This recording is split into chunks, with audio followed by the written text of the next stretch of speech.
प्रतिक्रिया काय, निकाल लागलेला आहे, चित्र स्पष्ट झालेलं आहे, काय सांगाल?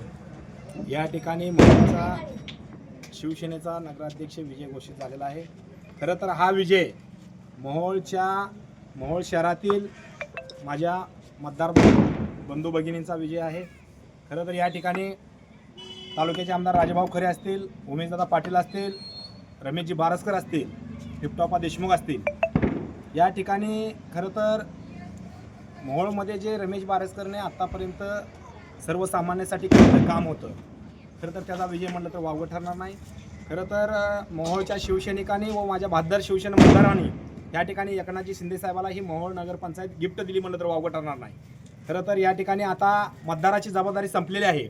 खरं तर या ठिकाणी नेते असतील व या ठिकाणचे विजयी उमेदवार असतील, पराभूत उमेदवार असतील, या ठिकाणी आपल्याला सगळ्याला मिळून या ठिकाणी मोहोळ शहराचा कायापलट करण्याचे अत्यंत गरजेचं आहे. आणि जो आपण या ठिकाणी मतदारांना शब्द दिलेला आहे, ह्या मोहोळवासियांना शब्द दिलेला आहे, या ठिकाणी तो पूर्ण करण्यासाठी आम्ही 100% प्रयत्न करू.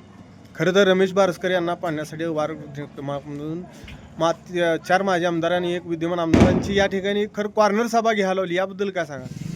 खरं तर ज्या दिवशी त्यांनी कॉर्नर सभा घेतली त्या दिवशीच रमेश बारसकरचा विजय निश्चित झाला. कारण का तर एखाद्या तळागाळातील कार्यकर्त्याला पाडण्यासाठी कोण जर एकत्र झालं तर ह्या ठिकाणी विजय हा तळागाळात काम करणाऱ्या सर्वसामान्य जनतेसाठी अहोरात्र काम करणाऱ्या माणसाचा विजय होतो. खरं तर रमेश बारसकर यांच्या माध्यमातून ते दावून देतो. मोहोळमध्ये यानंतर जिल्हा परिषद पंचायत समितीची निवडणूक लागेल.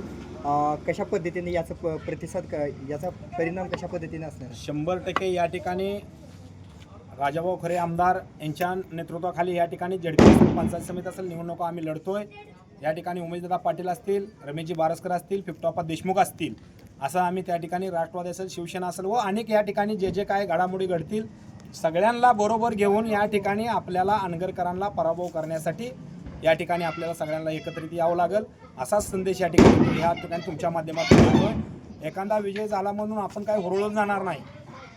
या ठिकाणी ज्या या ठिकाणी संघटना असतील, पक्ष असतील, नेतेमंडळ असतील, सर्वांबरोबर बसून या ठिकाणी राजाभाऊ खरे निर्णय घेतील आणि राजाभाऊ खरे जे आमदार या ठिकाणी निर्णय घेतील तो सर्वस्व असेल आणि त्या ठिकाणी आम्ही त्यांच्या नेतृत्वाखाली या ठिकाणी पंचायत समिती झडपी निवडणुका लढतो. ओके.